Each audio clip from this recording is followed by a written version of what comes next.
welcome back. So we're going to be refactoring a few things, just talking about the logic, the change, and what we're going to do in the future. We're going to make a little bit more advanced AI, and let's start with that. So the last place we left off, we were just here.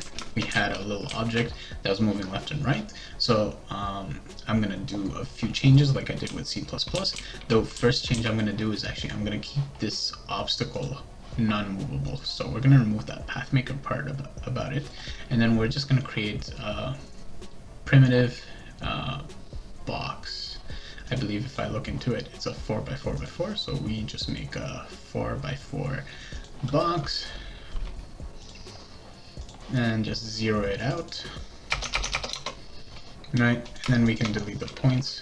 I just want to keep it there. So this could be like a statue or something stuck in your world. So like what we can say is like your navigation mesh is like a room, a giant palace or something, and this is your area, and then this obstacle would be like a statue in the middle, you know, just blocking it, so your enemies can actually find ways to go through it, right?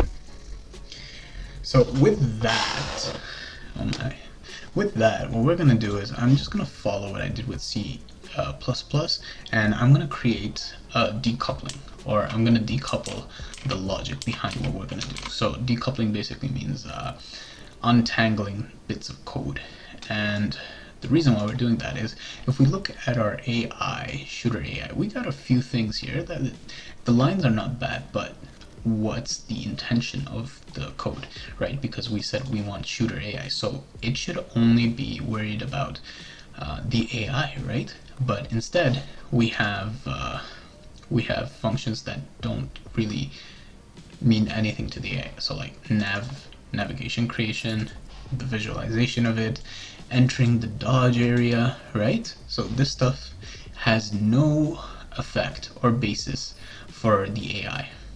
All right, or like over here, if we're inside the frustum, or if we're inside the detection, right? We don't really care. We just need to know whether we are in or not, right? We don't really need to do the calculation. Something else can take care of that calculation, and we just need to understand from it that, oh, we're inside. So give us what do we call it? Give us a notification or an event, or even just like read it every second and check it out. We'll do whatever we did. So we'll just copy the same logic, but we'll put it in different classes so it doesn't, you know, look so confusing, and then we'll switch out and refactor this as much as we can, and then later on we'll add like events and stuff. But until then, let me create it and I'll skip through, because like even this, right, we don't really need it. So let me skip through and I'll be right back. Alright, bam, I did some changes, some little play around with these things, so let me just show you what I've done. So first things first, we moved all the publics, or just cleaned it up, all the public nodes in the front, or public objects in the top, private objects in the bottom, all customized or classes under that, and then we got our private classes or items under that. I mean, like, it's just a way for me to see, and I could probably move this stuff over here, but they're technically structs, so they're classes and structs, so we can just keep them here. Alright, so what did I move?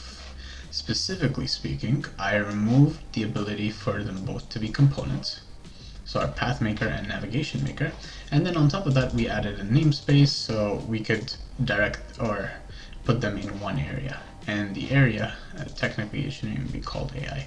I could definitely move it to like navigation, and I'll do that later, but if basically we have a class called pathmaker, has a constructor that takes time between points and a path point, and then basically we just initialize it. Normally you can put an interface, but I'm a little lazy for that.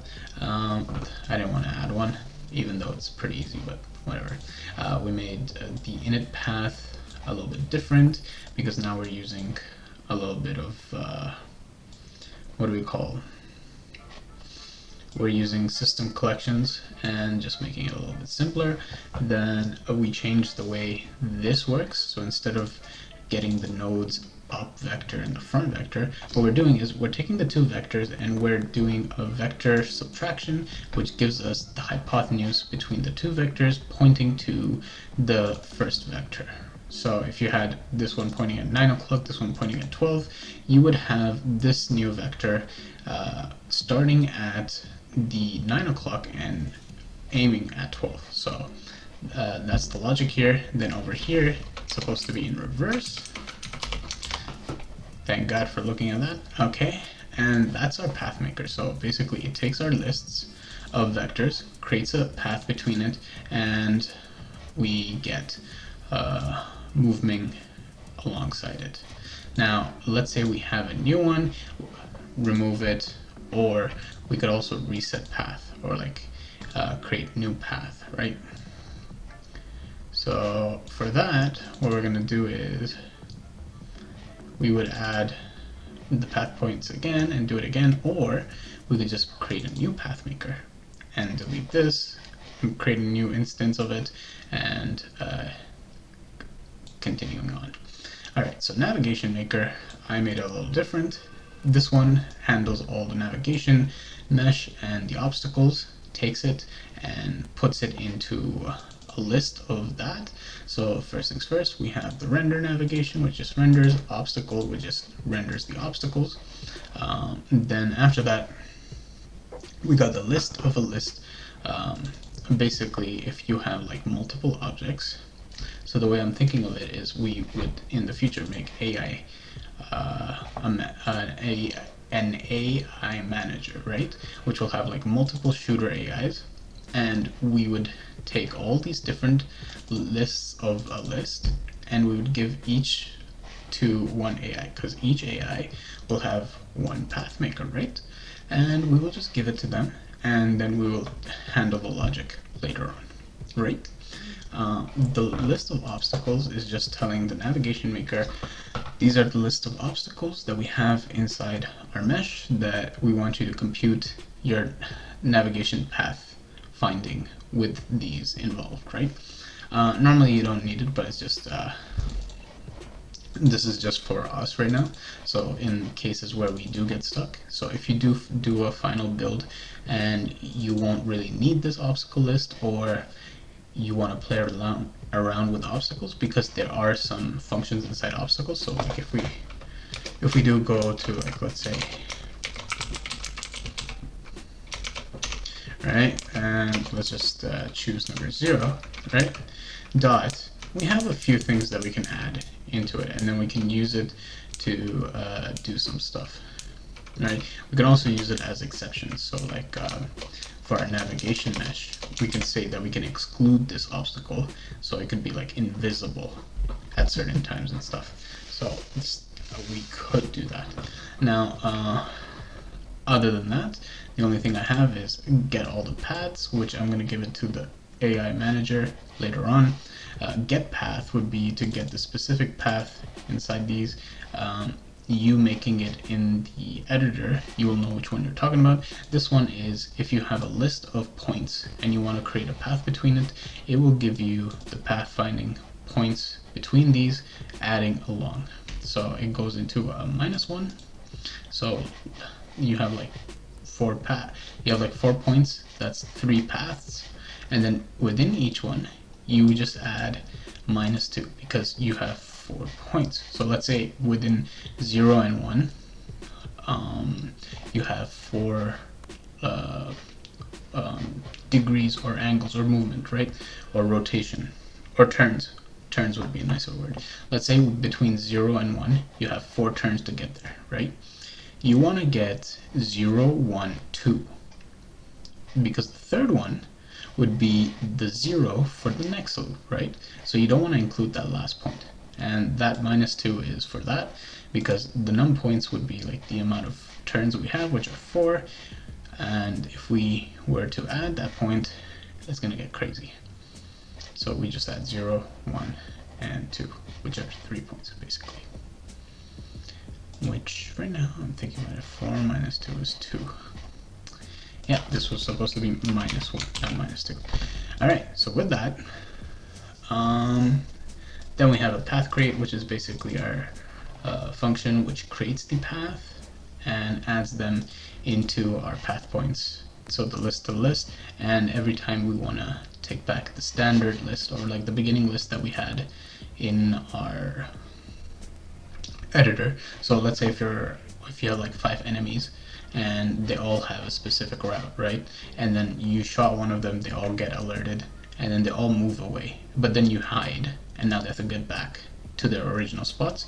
This is going to be the main one that will help you out, or you will get the points from here. Alright, so with that done, now how do we clean up this code? Now I've muted most of the stuff, but let's see. The first things we did was we cleaned up this. The next thing we're going to do is actually try to see if we can what do we call it? Create more different types of classes to which we can add and clean up this area. So like in my case, or the way I see it, is this dodge area, even though it's a class, I feel like it could be its own, I mean, even though it's a function, I feel like it could be its own class alongside this first one, so the detection.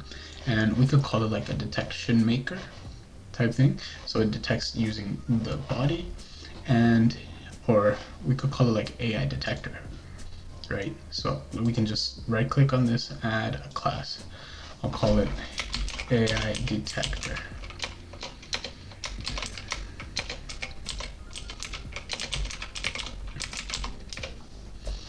Alright, with AI detector here, I am going to just add it in here with the rest of these namespaces. So now we have it. Let me just copy this. Alright, inside our AI detector, what we're going to do is we are going to get mostly this code, and we are going to get this, and we're going to return a few things. So the AI, the shooter AI, the only thing it needs to know is whether the enemy is in range, is updated, are you hurt or not. Now the hurt part is with the health bar, we got that part, but the physical trigger is the dodge area, and to look is the visual. So then after that we can even go further beyond and put shoot in its own function class, and we can further clean up this area, and then all we have to worry about is our states, right? Then we can basically call instances of these, and then from there we can do some logic and make it a lot more cleaner, right? Alright, that's it for now. I'm gonna do this AI detector and the